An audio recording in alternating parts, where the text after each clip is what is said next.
সপ্তাহের অন্যান্য দিন যাই খাই, সপ্তাহের এই একটা দিন ছুটির দিনে সবাই বাসায় থাকে, আর এই দিনে একটু স্পেশাল খাওয়া দাওয়া না করলে ভালোই লাগে না। বিশেষ করে আমার কাছে পোলাও, বিরিয়ানি এই দুইটা না হলে আমার শুক্রবারটা কেমন জমে ওঠে না। যাই হোক, আজকে একটা বড় পাতিলে বেশি করে বিরিয়ানি রান্না করব। আর কি এই মাংসটা আসলে গরুর মাংস না খাসির মাংস, এইটা জাস্ট আমি বুঝতে পারছি না। আমার এই দুইটা আর কি গুলিয়ে যায়, আর কোনো চিহ্নও করে রাখা হয়নি। তো আর কি আমি মাংসটা ছাড়িয়ে নিয়ে একটা বড় পাতিলে বসিয়ে দিয়েছি। আমি এখানে সাধারণ মশলাগুলোই ব্যবহার করব। আচ্ছা, এই যে পাশে আমি টক দই দিয়ে একটা রায়তা বানিয়ে নেব। এখানে নিয়েছি পেঁয়াজ কুচি, মরিচ কুচি, বিট লবণ আর একটু গোলমরিচ। আর যেহেতু বাসায় শসা ছিল না, শসাটা আনতে পাঠিয়েছি, ওটা আসলে এই রায়তার মধ্যে মিশিয়ে দেবো। যাই হোক, আমি রান্নার ফাঁকে ফাঁকে এই কাজগুলো আর কি সেরে নিই, যেহেতু একা হাতে কাজ করছি এই জন্য আর কি সব কিছুই আর কি ঝটপট করে নিচ্ছিলাম। অলরেডি প্রায় 1টা বেজে গিয়েছিল, তার মধ্যে আর কি নামাজেরও সময় হয়ে গেছিলো, তো তার আগে আমি রান্না কমপ্লিট করে ফেলবো। তো আমি এখানে সামান্য পরিমাণে বিরিয়ানি মশলা ইউজ করেছি, রাঁধুনি হালকা অল্প একটু দিয়েছি। আমি এটা ঘরোয়াভাবেই করব, ঘরোয়া মশলা উপকরণ দিয়ে। আর এখানে বেশি করে পেঁয়াজ বেরেস্তা দিয়েছি, আর দুধ দিয়েছি, টক দই দিয়েছি, কাঁচামরিচ দিয়েছি। আমি এই বিরিয়ানিটা কাঁচামরিচ দিয়েই আজকে রান্না করব। আমার কাছে কাঁচামরিচের ফ্লেভারটাই বেশি ভালো লাগে, তাই আমি সবসময় বিরিয়ানি বা তেহারি রান্না করলে কাঁচামরিচ দেওয়ার চেষ্টা করি। আমি শুকনা মরিচ দেই না, কারণ শুকনা মরিচ দিলে বিরিয়ানির কালারটাও নষ্ট হয়ে যায় আর আমার কাছে খেতেও ভালো লাগে না।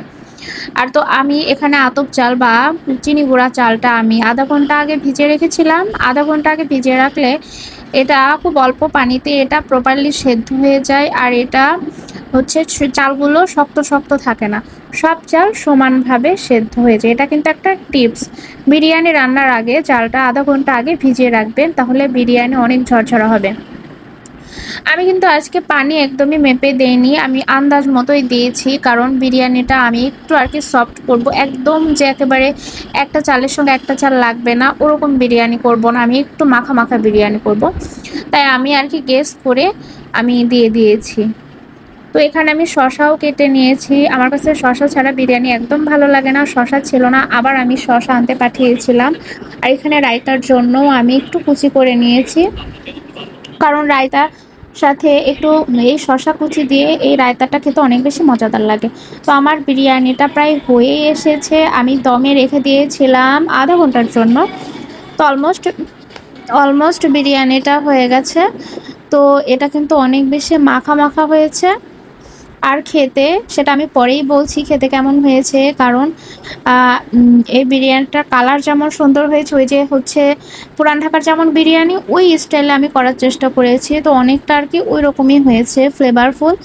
আমি শেষে দিয়ে দিয়েছিলাম একটু গোলাপ জল আর হচ্ছে কেওড়া জল। যাই হোক, এখন আমি খেতে চলে এসেছি। বিরিয়ানিটা দেখুন, না অনেক বেশি ঝরঝরা না অনেক বেশি সফট, একদম পারফেক্ট একটা বিরিয়ানি হয়েছে। তো যেদিনকে বিরিয়ানি হয় সেদিন আর কি আমার মানে খাওয়ার দেরি করতে ইচ্ছা করে না, এরকম আর কি। মানে আমি এত পোলা বিরিয়ানি পছন্দ করি, আমার সাদা ভাতের থেকে আর কি এই খাবারগুলো বেশি খেতে ভালো লাগে।